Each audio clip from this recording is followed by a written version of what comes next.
तो welcome friends, कैसे हैं आप लोग। जैसा कि आप लोग जानते हैं, हमने भारतीय संविधान के टॉपिक को शुरू किया था और हम लोग भारतीय संविधान के पूरे चैप्टर को समाप्त करने वाले हैं। जितने भी भारतीय संविधान के भाग हैं सभी हम लोग भारतीय संविधान को समाप्त करेंगे।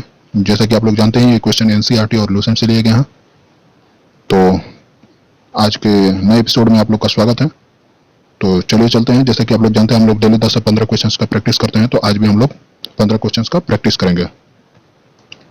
तो हम लोग चलते हैं अपने पहले क्वेश्चन की तरफ। आज का हमारा पहला क्वेश्चन है, किस मूल अधिकार के द्वारा व्यक्ति हनन के मामले में सीधे सुप्रीम कोर्ट जा सकता है। किस मूल अधिकार के द्वारा व्यक्ति हनन के मामले में सीधे सुप्रीम कोर्ट जा सकता है। आज का ये क्वेश्चन बहुत इंपॉर्टेंट है। ऑप्शन नंबर में है निवारक विरोध अधिनियम, बी में शोषण के विरुद्ध अधिकार, सी में धार्मिक स्वतंत्रता का अधिकार और डी में है संवैधानिक उपचारों का अधिकार। तो आप लोग बताइए, किस मूल अधिकार के द्वारा व्यक्ति हनन के मामले में सीधे सुप्रीम कोर्ट जा सकता है। तो वह एक ही अधिकार है, संवैधानिक उपचारों के अधिकार।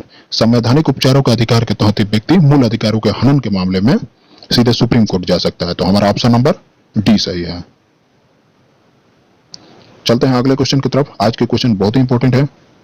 सेकंड क्वेश्चन में पूछा गया कि संवैधानिक उपचारों के अधिकार की चर्चा भारतीय संविधान के किस अनुच्छेद में की गई है।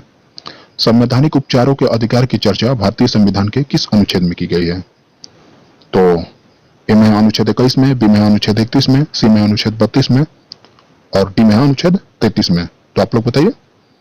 तो संवैधानिक उपचारों के अधिकार की चर्चा अनुच्छेद 32 में की गई है। हमारा ऑप्शन नंबर सी सही है। हमने पिछले वीडियो में शायद बता दिया था कि अनुच्छेद 31 में है, तो आप लोग उसे करेक्ट कर दीजिएगा। अनुच्छेद 32 में है संवैधानिक उपचारों के अधिकार की चर्चा। अनुच्छेद 31 में पैतृक संपत्ति की चर्चा की गई है, अनुच्छेद 32 में संवैधानिक उपचारों के अधिकार की चर्चा की गई। तो हमारा ऑप्शन नंबर सी सही है। अगले क्वेश्चन की तरफ चलते हैं। अगले क्वेश्चन में पूछा गया कि सुप्रीम कोर्ट कितने प्रकार की रीट या याचिका या समादेश जारी करती है। सुप्रीम कोर्ट कितने प्रकार की रीट या याचिका या समादेश जारी करती है। ए में 3, 4, 5 और 7। तो आप लोग जैसा कि जानते हैं, सुप्रीम कोर्ट 5 प्रकार की रीट जारी करती है। रीट, याचिका या समादेश, तीनों नाम याद रखिएगा। हमारा ऑप्शन नंबर सी सही है। अगले क्वेश्चन की तरफ चलते हैं। देखिए, पांचों रीट का नाम बता दिया गया है। सुप्रीम कोर्ट के द्वारा जारी किया जाने वाला पांचों रीट। पहला है बंदी प्रत्यक्षीकरण, सेकंड में है परमादेश, थर्ड में है अधिकार परीक्षदा, अधिकार परीक्षा भी कहा जाता है या अधिकार परीक्षदा भी कभी कभी आ जाता है, चौथा में प्रतिषेध और पांचवा में है उत्प्रेषण। तो आप लोग इसे याद रखिएगा। अगर आप लोग बीपीएससी का तैयारी करते हैं तो ऐसे चारों ऑप्शन में दे देता है और एक ऑप्शन में कोई दूसरा डाल देता है। तो आप लोग इसे पांचों याद रखिएगा, पांचों रीट को। अगले क्वेश्चन की तरफ चलते हैं। अगले क्वेश्चन में पूछा गया है, अंबेडकर ने किस अनुच्छेद को भारतीय संविधान की आत्मा कहा है। आप लोगों के लिए इंपॉर्टेंट क्वेश्चन है। अंबेडकर ने किस अनुच्छेद को भारतीय संविधान की आत्मा कहा है। आप लोग बताइए। एक ही ऑप्शन होगा, अनुच्छेद 32 को। अनुच्छेद 32 जिसे संवैधानिक उपचारों का अधिकार कहा जाता है। तो हमारा ऑप्शन नंबर बी सही है। अगले क्वेश्चन की तरफ चलते हैं। अगले क्वेश्चन में पूछा गया है, भारतीय संविधान की आत्मा किसे कहा जाता है। यह भी बार बार कंपटीशन में पूछा जाता है, आप लोग को पता होगा। भारतीय संविधान की आत्मा प्रस्तावना को कहा जाता है। हमारा ऑप्शन नंबर सी सही है। अगले क्वेश्चन की तरफ चलते हैं। अगले क्वेश्चन में देखिए क्या पूछा गया। अगले क्वेश्चन में पूछा गया कि किस अनुच्छेद के तहत राष्ट्रीय सुरक्षा के हित में संसद, सेना, मीडिया तथा गुप्तचर के मूल अधिकार को सीमित कर सकती है। किस अनुच्छेद के तहत राष्ट्रीय सुरक्षा के हित में संसद, सेना, मीडिया तथा गुप्तचर के मूल अधिकार को सीमित कर सकती है।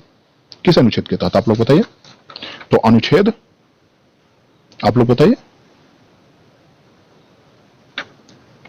तो अनुच्छेद 33 के तहत। हमारा ऑप्शन नंबर सी सही है। यह भी इंपॉर्टेंट क्वेश्चन था आप लोग के लिए। चलिए चलते हैं अगले क्वेश्चन की तरफ। आजकल क्वेश्चन ऐसे ही पूछे जा रहे हैं, इसीलिए हमने थोड़ा भारतीय संविधान के डीप में जाकर आप लोग के लिए क्वेश्चन लाए हैं। चलिए चलते हैं अगले क्वेश्चन की तरफ। अगले क्वेश्चन में पूछा गया कि किस अनुच्छेद के तहत राष्ट्रीय सुरक्षा के हित में, वही क्वेश्चन है, संसद, सेना, मीडिया तथा गुप्तचर के मूल अधिकार को सीमित कर सकती है। तो अभी हमने बताया अनुच्छेद 33 के तहत। अगले क्वेश्चन की तरफ चलते हैं। अगले क्वेश्चन में पूछा गया कि किस अनुच्छेद के तहत भारत के किसी भी क्षेत्र में सेना का कानून लागू किया जा सकता है। किस अनुच्छेद के तहत भारत के किसी भी क्षेत्र में सेना का कानून लागू किया जा सकता है। जैसे मिलिट्री शासन लागू हो जाता है, आप लोगों ने सुना होगा। तो आप लोग बताइए किस अनुच्छेद के तहत लागू होता है। तो यह अनुच्छेद 34 के तहत लागू होता है। हमारा ऑप्शन नंबर डी सही है। अगले क्वेश्चन की तरफ चलते हैं। अगले क्वेश्चन में पूछा गया कि निम्नलिखित में कौन मूल अधिकार नहीं है। ऑप्शन नंबर में हड़ताल या चक्का जाम करना, बी में है स्थायी आवास तथा अनिवार्य रोजगार, सी में है वोट डालने का अधिकार और डी में है ये सभी। तो आप लोग बताइए निम्नलिखित में कौन मूल अधिकार नहीं है।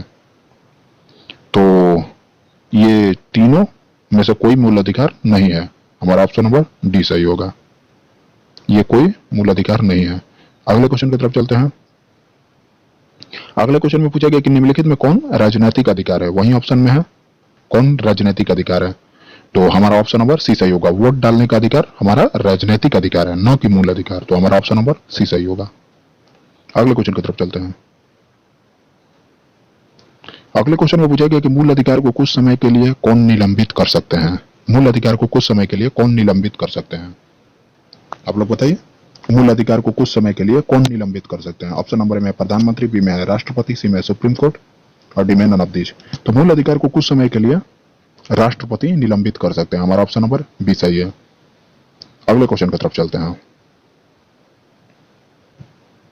अगले क्वेश्चन में पूछा गया है मूल अधिकार को स्थायी रूप से प्रतिबंधित कौन कर सकते हैं। मूल अधिकार को स्थायी रूप से कौन प्रतिबंधित कर सकते हैं। ऑप्शन नंबर में प्रधानमंत्री, बी में है राष्ट्रपति, सी में सुप्रीम कोर्ट और डी में है संसद।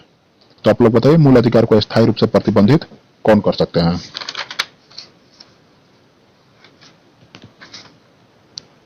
मूल अधिकार को स्थायी रूप से राष्ट्रपति मूल अधिकार को कुछ समय के लिए राष्ट्रपति निलंबित कर सकता है और स्थायी रूप से प्रतिबंधित संसद कर सकती है। तो हमारा ऑप्शन नंबर डी सही होगा, मूल अधिकार को स्थायी रूप से कौन प्रतिबंधित कर सकते हैं। तो संसद। हमारा ऑप्शन नंबर डी सही होगा। अगले क्वेश्चन की तरफ चलते हैं। अगले क्वेश्चन में पूछा गया कि सेना के न्यायालय को क्या कहा जाता है। आप लोग के लिए बहुत आसान क्वेश्चन है। आप लोग बताइए सेना के न्यायालय को क्या कहा जाता है। तो आप लोगों ने सुना होगा कोर्ट मार्शल। तो हमारा ऑप्शन नंबर बी सही है। अगले क्वेश्चन की तरफ चलते हैं।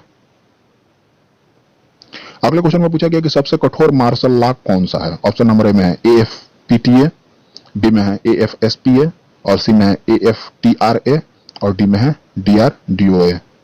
तो आप लोग बताइए सबसे कठोर मार्शल लॉ कौन सा है। तो सबसे कठोर मार्शल लॉ AFSPA है। AFSPA का फुल फॉर्म आप लोग के लिए सामने है। AFSPA का फुल फॉर्म है एक्शनल फोर्सेस स्पेशल पावर एक्ट। तो हमने सबसे कठोर मार्शल लॉ का फुल फॉर्म जाना। अगले क्वेश्चन की तरफ चलो। अगला क्वेश्चन है, देखिए मूल अधिकार तथा कानूनी अधिकार में अंतर।